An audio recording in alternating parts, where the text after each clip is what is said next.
Федерация лыжных гонок города Якутска совместно с Управлением по физической культуре и спорту столицы проводит открытый чемпионат по лыжным гонкам «Вечерние огни Туймады», который состоится уже завтра, 10 ноября, в 18 часов вечера. И более подробно об этом соревновании сегодня нам расскажет Василий Тарский, председатель Федерации лыжных гонок города Якутска, а также Анна Попова, кандидат в мастера спорта России, член сборной команды Якутии по лыжным гонкам, многократная чемпионка по лыжным гонкам и биатлону. Доброе утро. Доброе утро. Ну, у меня к вам первый вопрос, Василий Васильевич. Почему это соревнование, лыжные гонки проводятся вечером?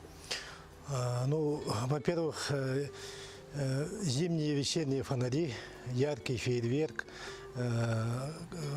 и спортсмены после старта, исчезающие в темноте, потом вдруг появляются на фоне фонарей.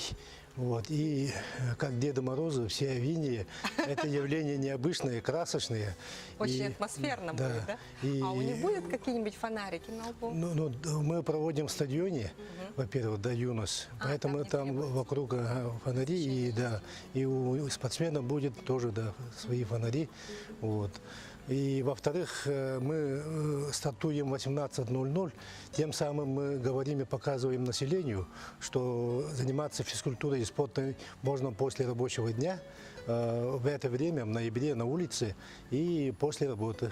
То есть, не нужно спешить домой на диван, можно надеть лыжи и отправиться на стадион. Скажите, вообще, кто может принять участие в этом? Мы проводим соревнования уже 6-й год по 4 возрастным группам. 2 группы – это младшие дети и среднего возраста. Также идут 3-й возраст – это юниоры и юниорки, и взрослые мужчины и женщины. В стадионе младшие дети будут проходить 1 круг, это 400 метров. Среднего возраста 2 круга, и старшие взрослые уже 3 круга, это 1200 метров, вольным стилем спринт. Спринтерские гонки очень зрелищные, поэтому мы приглашаем наших горожан посмотреть своих спортсменов, поболеть. Вот. Аня, скажите, пожалуйста, вы будете принимать участие завтра? Да, будем завтра. Наверняка вы можете дать совет, вот какие лыжи, если у меня есть с собой, принести, или какие взять на прокат, как за ними ухаживать, чем смазать, какой-то температурной смазкой определенно. Расскажите, пожалуйста. Если выбирать классический стиль, это надо намазывать мазь держания, такого. Вот, например, классические лыжи. Намазываешь мазь держания от пятки и выше где-то. То есть только вот этот участок? Да, вот этот участок. Лыжу. Да, только вот этот. Это мазь держания называется, и обрабатываешь пробкой, растираешь равномерно. А это для чего делается? Это чтобы при отталкивании лыж, ног, чтобы лыжи не скользили назад, на подъем, если подниматься. А на коньковый ход там не надо такого. То есть нужно определить для себя вначале, как нужно стиль, грубо говоря. Это целая наука. А как следует правильно одеться на завтрашние соревнования?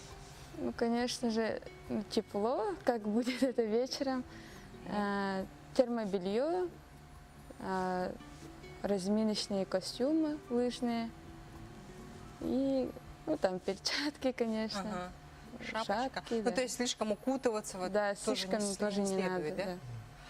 Василий Васильевич, скажите, малыши пойдут 1 круг, а взрослые, например, как Аня или как я, сколько это будет дистанция?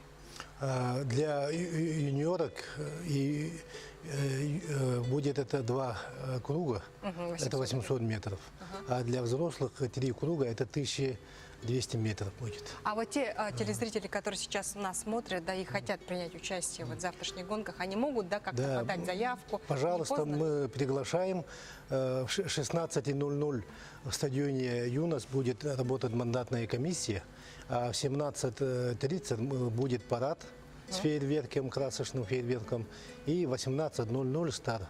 То есть можно прийти к этому времени со своими лыжами, заранее где-то взять на прокат, если их нету, и принять участие в массовом. Нет, пожалуйста. Это будет праздник, действительно. Огромное спасибо вам за участие в нашей утренней программе, за позитив, который вы нам подарили. Я думаю, что завтра на ваших гонках будет очень много народу. Я постараюсь тоже прийти.